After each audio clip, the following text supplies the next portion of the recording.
Amphibians are a topic that I find fascinating. They're a really unusual class of animals.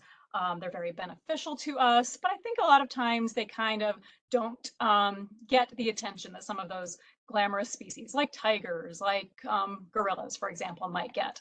But they are something that's right here in our community, something I think we should be aware of, especially because they have been the victim of a huge, huge decline. So I used to I used to title this program the good, the bad, and the slimy, because there really is a lot of good about this group. They do quite a bit of good for us. The bad is really what happens to them. Unfortunately, they're in a bad situation right now. And the slimy, just because that gives us a good intro into their basic characteristics. So one question I do like to put out there before we really start, especially if I'm talking to somebody who's of a generation before or even 2 generations before me, is did you hear frogs a lot more when you were a child versus now? And most people tell me, yes, absolutely. They remember going out at night, hearing frogs calling frequently, maybe finding them, chasing them, their calls, catching them then. And, there's a good reason for that. They have declined dramatically. I'll give you some stats on that in a little bit. But I want to start talking a little bit about those basic characteristics. And I really gave you the first one, which is pretty obvious from this picture. And I am going to use a lot of local examples, things that you may see outside in wetlands near where you live, or maybe ones that you've seen growing up.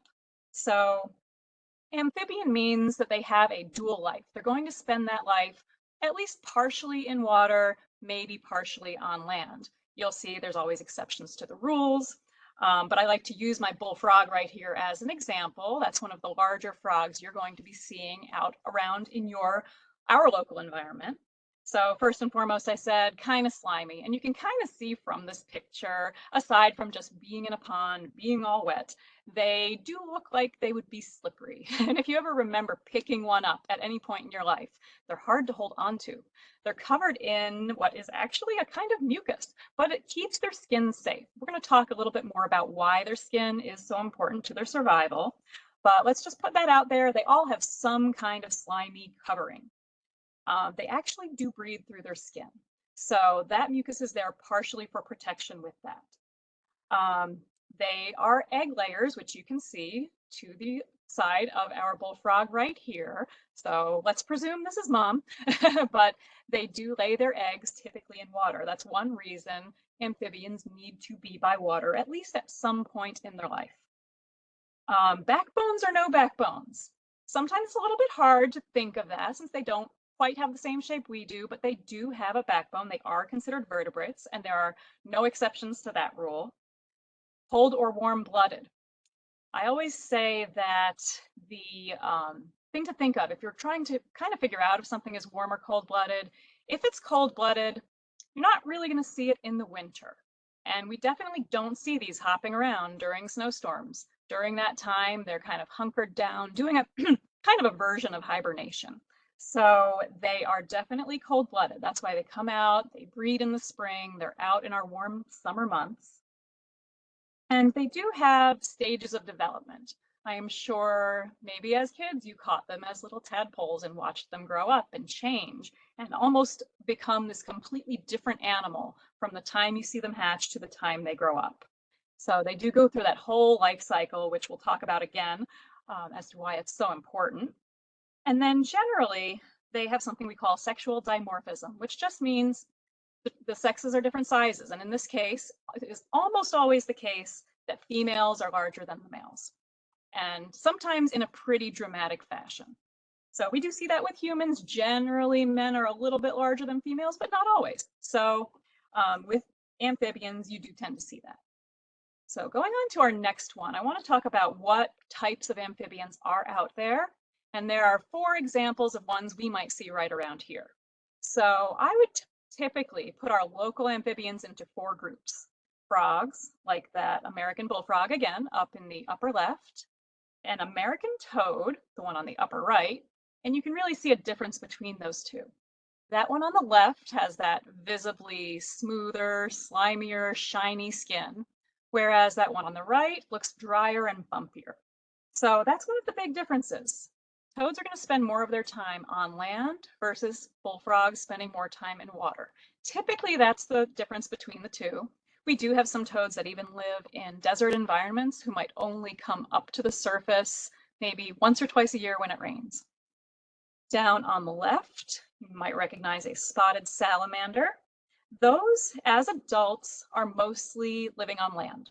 So think of them a little bit like the toads in that sense, even though they tend to have that nice, slimy, kind of smooth skin. And then on the bottom right is an eastern red-spotted newt. So they're actually going to look a little bit different shades throughout their life stages, but I think we all recognize what we call a red F in that stage where they're that nice bright orange color. And as adults, they're usually semi-aquatic to aquatic. So there's really a range of habitats that they are all in, but all of these need access to fresh water at some point in their life cycle. So you're going to notice looking at those four, all four of those have four limbs, but that is not the universal type of form, even for an amphibian. I'm going to show you a couple differences to the general rule. On that left, you see what looks like a worm crawling around on the ground, and that is a really unusual amphibian called a caecilian. And it is easy to mistake for a worm because they do pretty much go underground, spend most of their time underground, do many of those same jobs as a worm, aerating the soil, moving through. However, they are completely limbless. They have all those other characteristics though. They are sort of slimy. They've got that backbone. They're typically found in South and Central America, but you do have some species also in Africa and Asia. So they're pretty widespread, except not so much here in North America. And on the right is something called a siren. And if you look carefully at it, I do see tiny front legs, but no back legs. So our amphibians can really have 0 legs. They can have 2, they can have 4. So there's actually a little bit more diversity than most people think. So those sirens typically are aquatic, although you can see in this picture they are at least on partially dry land at the moment. And those we do find in North America, but only towards the southern half of the US. So I've shown you a couple different types of amphibian, and I just want to show you again a little more variety. So there's a huge variety in size with amphibians. When we're thinking of the biggest one of all, I know a lot of people think of bullfrogs, or maybe they've seen those great big African bullfrogs, which can get quite large. However, the biggest amphibian of all is this guy right here. That is a Chinese giant salamander. It's hard to see perspective with that picture, but that guy would be about 55 to 66 pounds. They typically average out. Between 3.5 to 4 feet typically, so quite large. Now to give you a little perspective, there they are in the arms of your average human. So you can see they're very large. There is a very similar species in Japan, almost the same size, and those two would be our largest salamander species and altogether our largest amphibian species. We do have a pretty large salamander that I will talk about a few slides down called a hellbender. They would be the largest salamander in our area, or at least in North America. But going back to frogs for a minute, this guy would be our largest species of frog, called an African Goliath frog. You can kind of see perspective too with those hands. There's a big wide range for those. So some of the smaller ones may only be about 2 pounds, but some of the bigger ones can get to be about 7 pounds. Pretty substantial, roughly 7 to 13 inches. Very large type of frog. As I said, though, remember the females will be the larger ones of the species. One thing that frogs do that you've probably seen if you've ever picked one up is to puff themselves up to try to make themselves look a little bit larger, a little bit harder to hold on to. So if this guy was puffed up, they do have that round appearance. They'd be very difficult to capture, for example. So around here, I did mention the biggest frog we're probably going to find would be an American bullfrog. They have very large tadpoles, very different, much larger than most. This picture that I'm going to show you is an atypical one, a little bit larger than we would normally see, but that is an example of an extremely large bullfrog tadpole. They're typically only up to about 8 inches long, maybe 1 pound, but still, when you think about most amphibians, that's pretty large. One thing that I find interesting about them is that they actually have a 2-year developmental cycle, or at least 2 years to develop from tadpoles to an adult. We're pretty used to the frogs around here laying their eggs, developing, and going through all of those stages within usually just a couple weeks.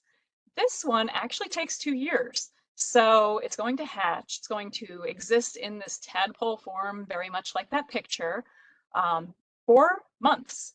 And when that first winter hits, they will go under the mud, like many other amphibians do, to wait out that winter, and really continue developing that following spring when they'll be an adult. So it's a lot longer than most of the animals, or most of the amphibians that we're used to. And then on the other end of the spectrum, we've got tiny.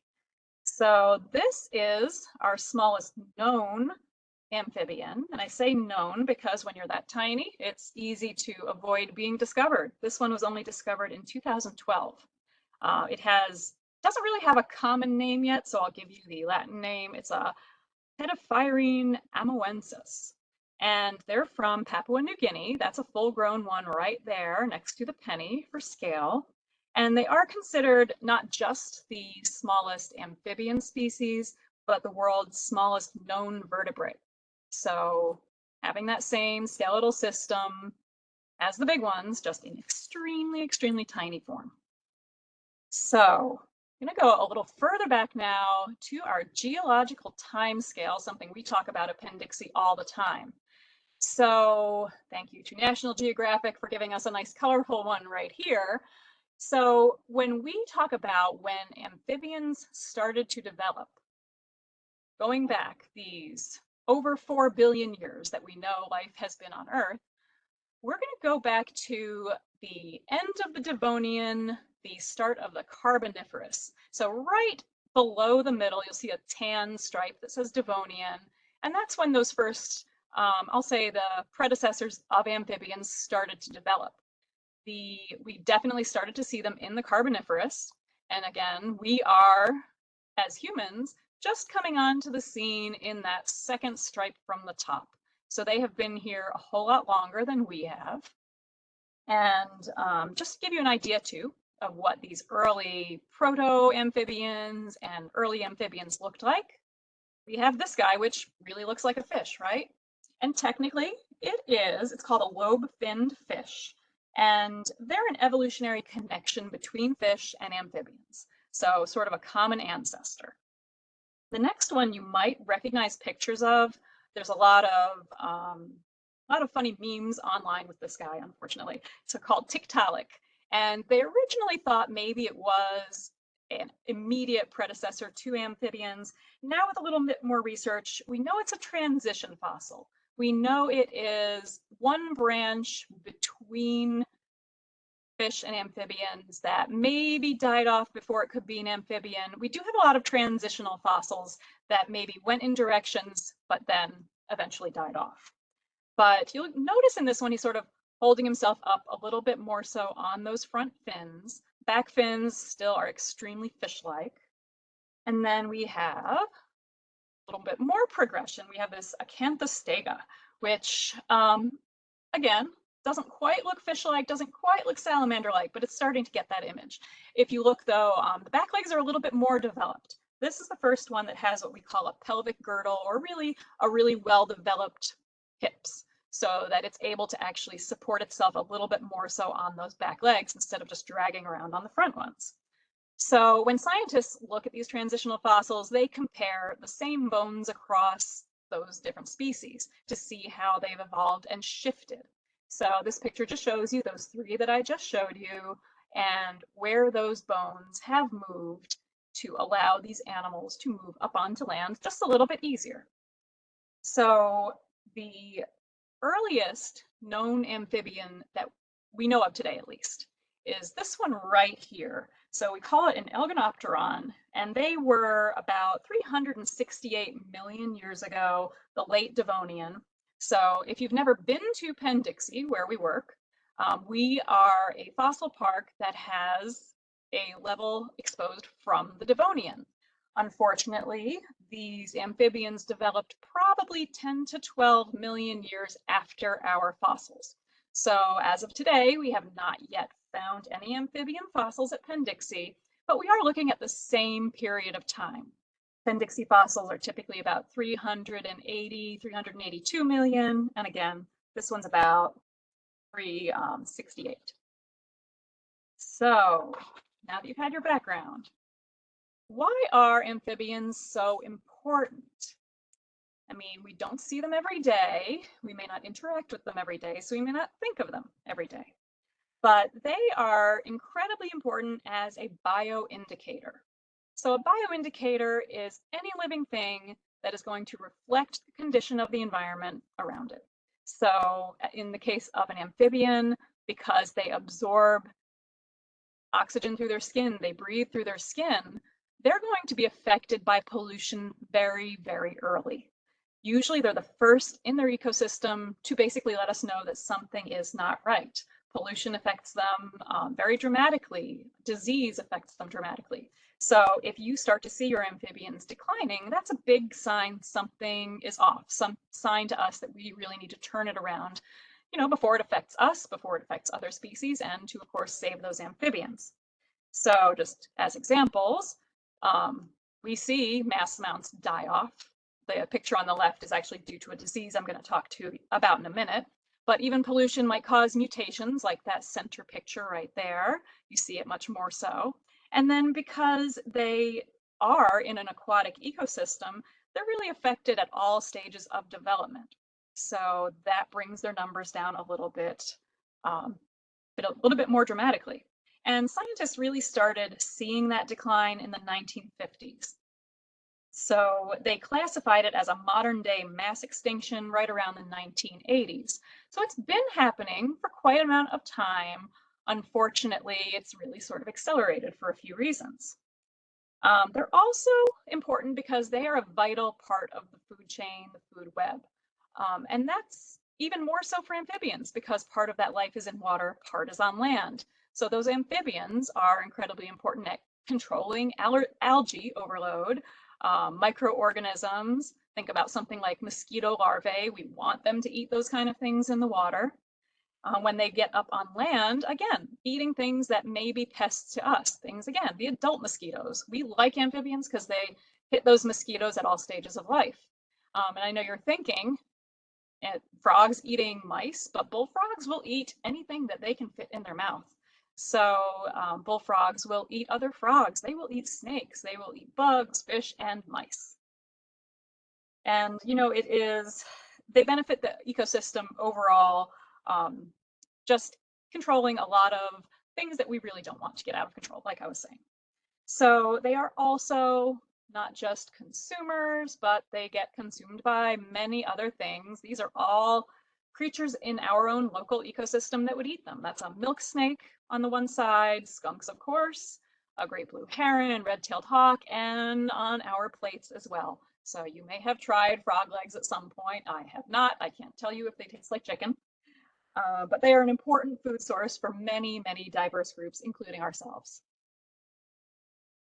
Now, why are they declining? You can probably guess at that number one reason, and that is us. That would be our population. Think of how much we started to see that decline in the 50s. Think of how much our human population has increased since then and how much land has been taken over by us. So we've crowded them out of their natural habitat. We've changed their natural habitat, removed it in many cases. And one thing we don't always think about is fragmenting it, which just basically means chopping it up. So they may not be able to access parts of their original habitat because there's a road across it, or there could be a building, there could be a bridge that, you know, impacts them in some way. So population, definitely a big thing. But as I started to talk about before, pollution. So that is a picture of the Buffalo River flowing into Lake Erie in the 1970s. But that later band that you see there is a direct runoff right from a factory right into the lake. Fortunately, you know, we've cleaned up some of our standards in terms of what we will allow being dumped directly now. but the damage does cause a huge, huge decline. And then the third one, which I started to kind of allude to before, is something called chytrid fungus. And it's actually a disease that impacts amphibians dramatically. That little die-off right there was due to an outbreak of this disease. So this chytrid fungus, which is an easier way of saying that full name, which I think I'll not butcher today, is something that has cropped up roughly in that same amount of time that we've seen this major decline. However, most of it, I would say, within the last 20 years or so, more dramatically. They discovered it in 1998. There's a lot of suggested origins for it, but we don't know for sure. Some say Africa, some say Asia, but we really do not know, especially since most of the impact has actually been felt in the Americas. So what actually happens when one of these amphibians contracts this, is that this fungus attacks the keratin in the skin. We have keratin in our skin and our hair. It's a basic building block for a lot of creatures. But in the case of amphibians, it causes it to thicken. And I've already mentioned that they get a lot of water. They transfer directly into and out of their skin. So when that's thickened, they're unable to balance salt and water levels, which eventually causes heart failure. Think of how bad that would be if you had to drink salt water and had no way to process it through your body and excrete it. That's basically an equivalent to what they have to go through. And this fungus is probably spread through direct contact or contaminated water. It does look like some animals can be carriers but not die off so much. Bullfrogs are one example of that. So they can carry it. It may not affect their species directly, but it is, of course, in the water around them and any other amphibians that are nearby. They think that it may have originated possibly from the trade of a small frog, which you would see in any pet store today, called an African clawed frog. They were heavily trapped and used for medical research around the 1950s and 60s, but the trade of those may have actually helped spread it around.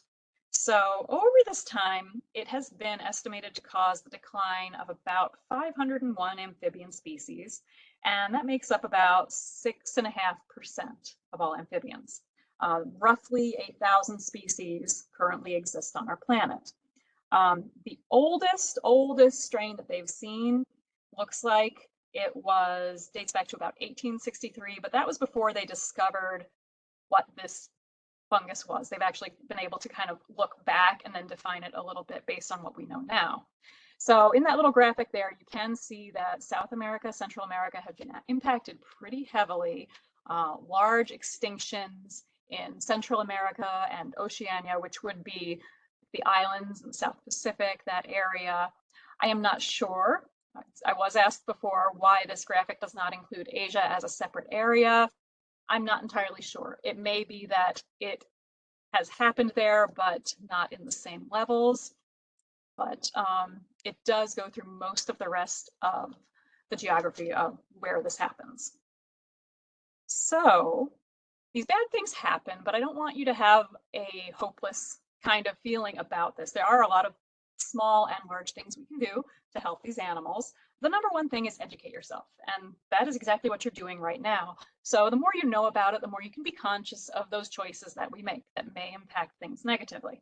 So if you might learn what pesticides are more dangerous and reduce them or not use them. So there are safer ones to use. In general, it's a great idea to conserve water. When we have a lot of excess runoff, it tends to pick up things like pesticides, like chemicals, and go into the groundwater, which is not good for us or for any of our aquatic species, fish, amphibians.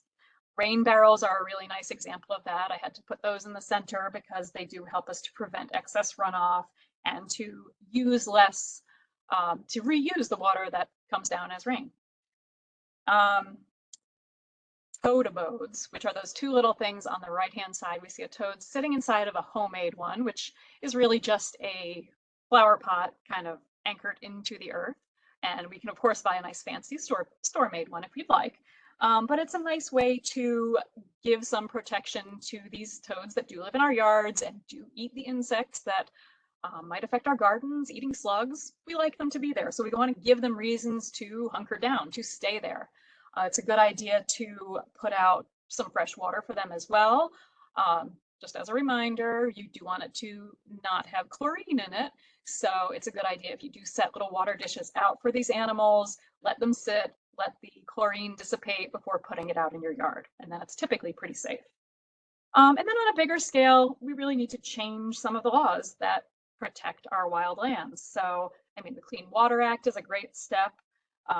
Definitely vote. Have a say in, what happens where you live. I can always send along a list of some suggested actions too, if you're interested in anything beyond that. So I do want to highlight, excuse me, it's a lot of talking. I do want to highlight a couple local projects that have been done to help some of our amphibian neighbors. So you can take part, if you've ever heard of citizen science. It is a project that allows everyday people like us to contribute to research. So there is one called Frog Watch USA. I would really love to start up a chapter at Penn, Dixie, so keep your eyes open. That may happen next year. That was started in 1998 and initially was organized through the American Zoological Association. Right now, I believe it is being run through one very specific US zoo, but if you look through the AZA to find information about it, it will direct you there. So more than 141 organizations currently participate, some of which are zoos and aquariums, some of which could be nature centers or even just organized interested groups. And they've collected data from every single state since 1998. What it really does is send people out to learn about what frogs are in your community and then do some observations for a couple weeks in spring when our frogs are at their most vocal, recording what we hear out there, where they're located, where some successful breeding grounds might be. And that's really just by recording calls or sightings. So that little bit of information that you can do actually does help to have us estimate how large the population is. And then another through your local zoo at the Buffalo Zoo, excuse me. For many years, they've been doing something called the Puerto Rican Crested Toad Recovery Plan. So this amphibian, native to Puerto Rico, while you might be familiar with the coqui and other important frogs that live down there, this is actually the only toad species on the island. And they were actually the first amphibian to be protected under what's called a species survival plan. So zoos basically band together and plan breeding for these animals. So between 82 and 92, 4 zoos started it up: Buffalo, Fort Worth, Juan Rivera, which is in Puerto Rico, and Toronto. And they bred and successfully reintroduced a couple thousand toads to Puerto Rico. But every year since then, they have been expanding and releasing hundreds of thousands of tadpoles. So while this hasn't necessarily fixed the problem of their decline, it is helping to slow it. So if you can basically keep the species at a higher level and make those changes in cleaner water or reserved areas for them, there is a little bit more hope that this species would not go extinct. And then a more local species, which I mentioned before, is the hellbender. And I said they are the largest salamander in North America. We don't have them immediately as our neighbors, but just a little bit south of here in the Allegheny region, out down into the Midwest, we do see them. And again, third largest salamander in the world, largest here in the US, and about 80% of the population has been lost or is declining due to water pollution, habitat destruction, and overall climate change. So he does look a little bit like those very large salamanders I showed you in the beginning. But I'm going to show you a couple pictures of this Head Start project. So there's many, many steps involved. There, at the Buffalo Zoo, for example, was one zoo that did this project. They collected various eggs from the wild. Then I think they started out with somewhere around 800. and then individually put them in these very climate controlled cups, basically, where the water was changed out very frequently. Maybe not 800 hatchlings came about, but quite a few hundred. There you see it right at the size of hatching. So I believe that is a teaspoon. And start off extremely tiny, not looking like a whole lot, but then raising them under very, very controlled conditions until they are at a stage that's not quite so vulnerable. That was the idea with this project, getting them through those most vulnerable stages, both to pollution and predators, so that they could be tagged, for example, in that picture in the middle, and then re-released into the wild. So a bunch of them were taken by the DEC, our local DEC here, as well as the Roger Tory Peterson Institute in Jamestown. In terms of whether or not this has been successful, I think it hasn't quite played out long enough, but they do continue to track and see how many of these salamanders do survive out in the wild. I think it's definitely worth the attempt, if nothing else. So it'll be an interesting project to see moving forward how much that does actually impact. On a larger scale initiative, we have a bunch of groups that have combined to do what is called an amphibian arc, and that's basically exactly what it sounds like. They select species that would otherwise go extinct to be maintained in captivity until they can have a secure place in the wild. So they may be secured in large facilities. There's one in Costa Rica that's quite large, various museums, zoos, universities. And it's almost a little holding pattern until hopefully their local ecosystem is able to sustain them again, just to avoid overall extinction. So again, it's easy to become discouraged hearing about how much these are declining, but there's a lot of interesting things about these animals, definitely worth saving. And just to kind of, on a fun note, I like to show you a couple of the amphibian oddities, things that really showcase how interesting of a group they are. So I kind of call my next pages, what is happening here? So I like to use this one as one of my more interesting amphibian exceptions. And when you look at this nice little green frog, he looks incredibly typical, just sitting there in the duckweed. So what is so unusual about this frog?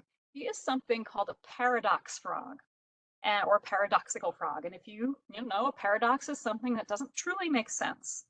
So the thing that is so unusual about this one is that this is our only known animal whose offspring is larger than the adult. That's really a strange concept when you think about it. So just for example here, these are wax models, but they were taken from the original specimens. So the adult you see on the right, and the tadpole is this enormous, bulky looking thing. So they do lay their eggs, and they undergo a huge amount of growth in those eggs. One reason that those eggs are so sort of gelatinous, jelly-like, and don't have a shell is to allow a lot of growth within that egg. They're stretchy. So when this amphibian hatches, they are huge. And rather than get bigger and bigger, the bulk of their body actually kind of shrinks down. So there's a lot of fat to be absorbed in the tail. That's one reason our amphibians do start off with a big fat tail. It helps to sustain them in that early life. But as you can see, like the legs are not that huge. They're really about the size of those adult legs. So they're actually going to look like they're shrinking as they are growing. Really kind of an unusual creature that you wouldn't think would be able to exist. The next slide I show you is somebody that's actually gotten very popular in pop culture. I've seen a few children, grandchildren, they're in Minecraft. They'll tell you all about that. These are an aquatic salamander called an axolotl. The one on the left, the greenish gray one, is the color they'd be in the wild, where they'd camouflage beautifully. The one on the right you would see in captivity. They've been bred into all different colors, shades, patterns in captivity. But aside from just sort of looking unusual, they have a couple traits that set them apart. They keep their features of being a larvae into adulthood. So thinking back to a frog, for example, we know they start off as a little tadpole. They grow those back legs. they grow those front legs, but they still have that tail, and over time that tail declines. So salamanders go through a similar process where they have these feathery looking gills at the side of their head. That's what those things are sticking out. And usually salamanders will lose those gills, that tail goes down, and they move on to land. Not so much with these axolotls. They keep these larval features as they become adults. So they are essentially tadpoles that never grow up. But you can actually force metamorphosis by exposure to certain hormones or certain extreme environmental conditions. They do look a little bit unusual if they metamorphose. So that's actually what they look like. Unfortunately, if they go through that change, they don't survive very long. Their natural state is to stay like those pictures at the top. So another thing that makes them so unusual is that they, like many amphibians, but just a little more, have great powers of regeneration. They actually can lose whole limbs and regrow muscle, skin, bones, everything, multiple times. They have been known to lose whole parts of a skull and regenerate, even parts of an eye. So scientists like to know why that happens. There's a lot of research being done trying to figure out how this happens and how could we apply that, to our own purposes, to regrowing skin for burn victims, for example. So there's a lot of research going on in that direction right now. I hate to say it, they are almost extinct in the wild. They are down to 1, possibly 2 lakes in Mexico. However, they are very widely bred in captivity. So you will see them in pet stores. Many people have them as pets. I happen to have 2. So not an easy animal necessarily to care for, but they are very interesting. Now, these last couple pictures, I've talked about the life cycle. So you look at this carefully and you might wonder, if a tadpole hatches out of the egg, why am I seeing a little frog in the egg? So there's always multiple exceptions in nature. And we do have an exception, just one more thing that makes amphibians interesting. Some of them go through direct development, meaning all those changes happen in the egg that by the time they hatch, little frog pops out. So many of our tropical frogs in rainforests around the equator go through this, rain frogs. The second picture I'm going to show you, it's going to look pretty strange. So we have a frog who clearly has another frog in its mouth. And this is a very unusual way to develop, but this is something called a gastric brooding frog. The frog will ingest her fertilized eggs and allow them to develop internally. I am assuming at this time she does not really eat, but then essentially regurgitates her young when they are ready to go out into the world. So again, a very strange way of developing that we wouldn't anticipate. Now, this species in the picture actually did go extinct in 2002. There are some very similar species out there, but when we think about cloning, a lot of times scientists want to clone those animals who have gone extinct more recently versus something like a dinosaur. Earth has changed a little bit too dramatically in most cases to bring back something from that time. However, something like this is considered a little bit more realistic of an animal to attempt to bring back. So there is some effort at doing that right now.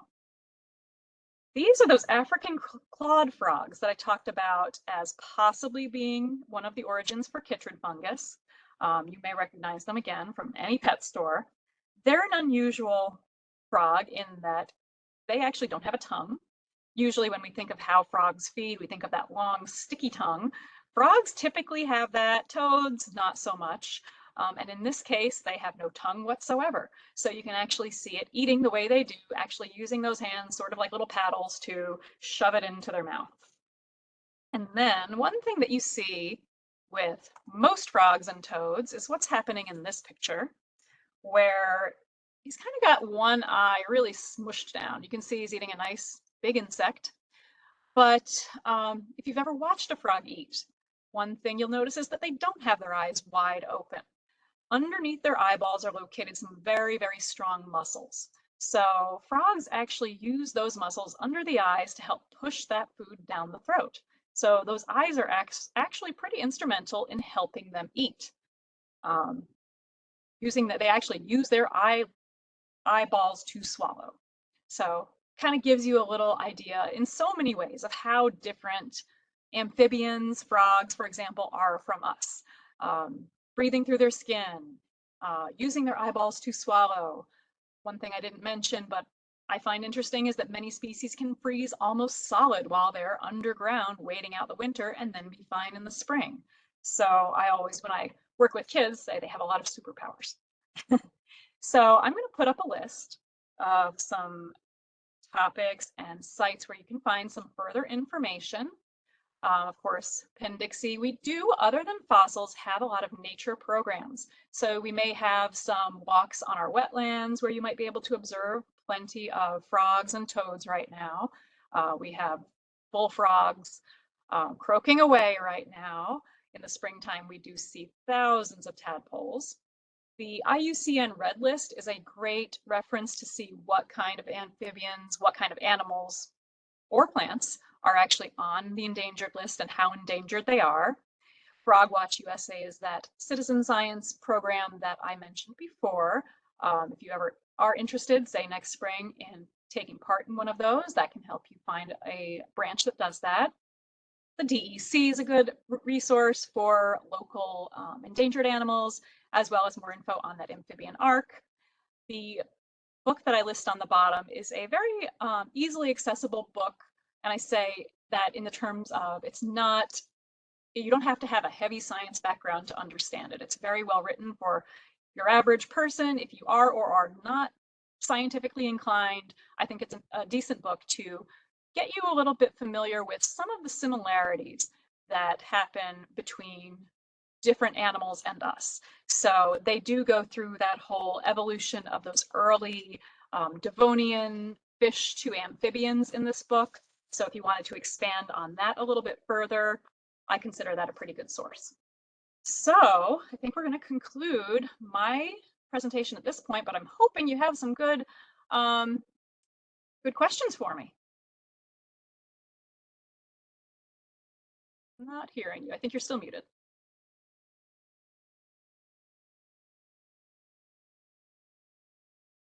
Okay, awesome. Thank you, Robin. That was really great. You are welcome. Lots of good information about amphibians and their current situation. If anyone has questions, I can go, if you've called in, I can unmute you and you could ask a verbal question instead of typing it in the chat box. Let's see.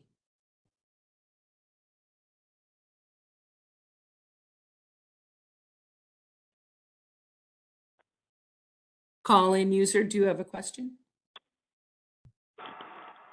No, but the presentation was excellent. Thank you. Thank you. Awesome. Thank you. I appreciate it.